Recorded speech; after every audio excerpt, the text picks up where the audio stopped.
E como é que funciona a relação de recomendação? O que eu vou falar aqui para vocês não está em recomendações e falar assim, o que é a FEBRASO, que é a Federação Brasileira de Ginecologia e Obstetrícia, recomenda que se fale, que se suplemente. O que ela recomenda são orientações totalmente defasadas, infelizmente, porque os estudos também são defasados. Eu não sei se vocês sabem, mas as gestantes, elas utilizam o grupo médico utiliza essas informações para gestantes baseado nas informações do adulto, e aí ele fala assim, então a gestante precisa de 30% a mais, então aumenta a necessidade em 30%. Mas isso de forma alguma é uma necessidade personalizada. Como eu disse antes, se a gestante é vegana, se a gestante é vegetariana, se tem uma intolerância alimentar, usou um medicamento, a gente tem que individualizar. Então existe um guia, é um guia que neste momento encontra-se defasado, mas eu acredito que essas coisas estejam mudando, porque nos Estados Unidos as informações chegam muito mais rápido e quando começa a funcionar lá em cima, as coisas aqui no Brasil vem um pouquinho depois, mas vem. Então eu acredito que essas informações já estejam aqui. Tá certo? Então, o que a gente vai falar aqui sobre... A Bruna falou sobre uma recomendação sobre um ferro e na recomendação falava sobre uma dose diferente, por exemplo. Pode ser que isso vá acontecer mesmo, eu já vou adiantar que vai acontecer mesmo, mas essas recomendações estão defasadas em relação ao conhecimento científico que é produzido. E isso é muito comum. Por quê? Porque todo conhecimento produzido lá fora é um conhecimento em inglês. Ele precisa ser traduzido, ele precisa ser incorporado e ele precisa ser admitido. Isso demora tempo. Então, esperem essas informações e esperem que vocês possam encontrar alguma contradição. Eu vou tentar falar amplamente sobre esses suplementos. E depois a gente pode destrinchar eles, inclusive, com lives específicas. Eu não preciso ficar... isso aqui é pra gente ter uma ideia. Eu quero que vocês tenham uma ideia. A primeira coisa é saber que existem coisas hoje que são fundamentais, que vocês utilizem, gestantes, e que vocês não estão utilizando. Tá certo? Vou começar com o meu primeiro item, que já tinha feito um post há um tempo atrás, e que gerou um monte de mensagem para mim, que foi o ferro. O ferro é um elemento fundamental na gravidez. Esse talvez seja um dos que tenha menos controvérsias, porque o ferro, ele tem, inclusive, recomendações de suplementação na gestação, tá? O que acontece?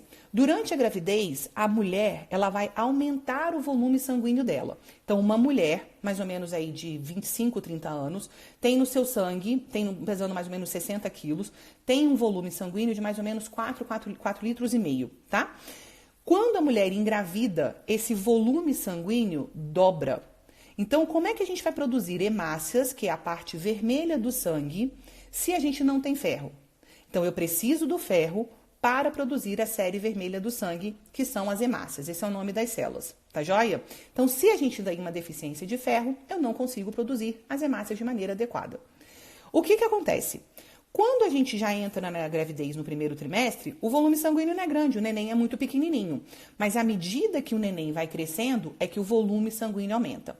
Então, usualmente, no finalzinho do segundo trimestre para o terceiro trimestre, existe uma carência típica de ferro, tá? E aí eu postei que a gente usa a ferritina como um padrão para fazer essa avaliação de deficiência de ferro. E é um exame que a gente pede no sangue, além do ferro sérico, e que a ferritina na gestação deve ser acima de 75. Para vocês que estão aí e têm um exame de sangue da gravidez, eu recomendo imensamente que vocês tenham a ferritina. Por quê? Quando a ferritina, que é a proteína que vai carregar esse ferro, está baixa, é porque não existe demanda alguma para a produção dela. Então, a ferritina ela fica baixa e vocês não têm, apesar de você ter uma hemoglobina normal no seu hemograma, você não está com a quantidade de ferro. E se você entra no terceiro trimestre desse jeito, ela vai cair imensamente e a gente não consegue suplementar o ferro de maneira adequada. Então, o primeiro item, que é o ferro, deve ser avaliado logo no primeiro trimestre. Aliás, eu acho que deve ser avaliado na pré-concepção, mas eu não posso falar de pré-concepção hoje, eu tenho que me controlar, porque pré-concepção é outra história também, completamente diferente, com alguns elementos que são parecidos e outros que não são tão parecidos assim com a gestação. Mas a gente deve controlar o ferro logo no começo da gravidez. O ferro não é negociável no começo da gravidez. Ferritina abaixo de 75, inicia-se a suplementação com ferro. Vai comer o ferro? Vai fazer dieta que tem o elemento ferro? Óbvio. De novo, a dieta não é o que a gente vai conversar aqui. Então, parte do princípio que a dieta está sendo feita. Deficiência de ferro. Eu tenho que suplementar desde o começo essa deficiência de ferro. Então, ferro sérico diminuiu. Ferritina está abaixo de 75. Existe uma redução da produção da série vermelha. E com isto, qual é a função do sangue? Se eu aumento o volume sanguíneo, eu tenho que carregar oxigênio. É para isso que o sangue está lá. Se eu diminuo a minha produção de ferro, o que está acontecendo? Eu estou diminuindo a minha oxigenação placentária. Então, uma das causas para a restrição de crescimento uterino pode ser uma deficiência de ferro. E isso não é incomum no Brasil. Muitas gestantes estão em deficiência de ferro, porque nós temos um solo pobre, porque nós temos alterações de absorção pelo uso de medicamentos e várias outras questões.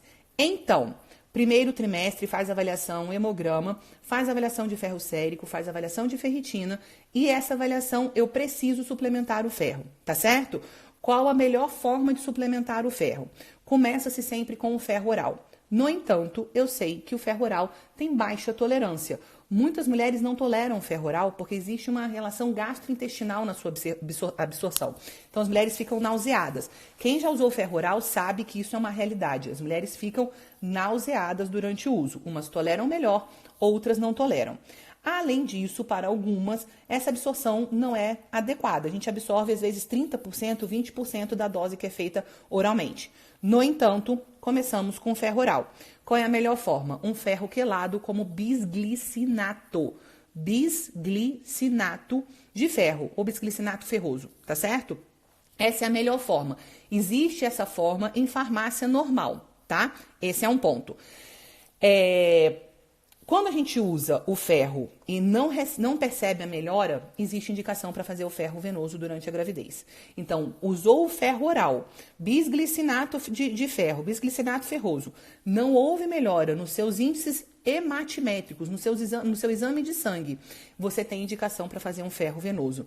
E eu recomendo imensamente que este ferro esteja controlado antes que você entre na 28ª semana de gestação, porque aí eu preciso que esse neném está muito maior, já atingiu em média 1 quilo, e você vai dobrar o seu volume sanguíneo rapidamente, e eu preciso que a gestante esteja oxigenando essa placenta de maneira adequada, tá certo? Então, ferro é fundamental na gravidez, não é negociável, deve ser avaliado desde o começo da gravidez, ferritina abaixo de 75, já começa a usar o ferro, dieta não é negociável, estou partindo do princípio que todas vocês estão fazendo dieta rica em ferro com uma nutricionista que prescreveu.